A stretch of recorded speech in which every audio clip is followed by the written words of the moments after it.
We've made it to the Chinese border. See that right there? They call it the Great Fence of China. We were trying to reach the most northern point of Vietnam. It's safe to say that we got a little lost. Nah. Before we knew it, Bobby and his bike had tumbled down the hill. Yeah. Luckily, no one was injured. Bobby just... ate shit is what I did. We're coming down this tiny little track right here. It took us about 30 Holy minutes to get his guacamole. bike back up. Harry from my angle. I was like, Bobby! It's like falling in my hand there.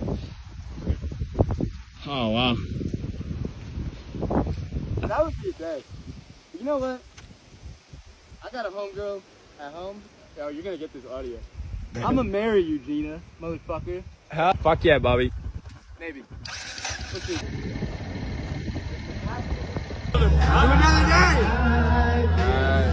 To another fucking day. So put your love in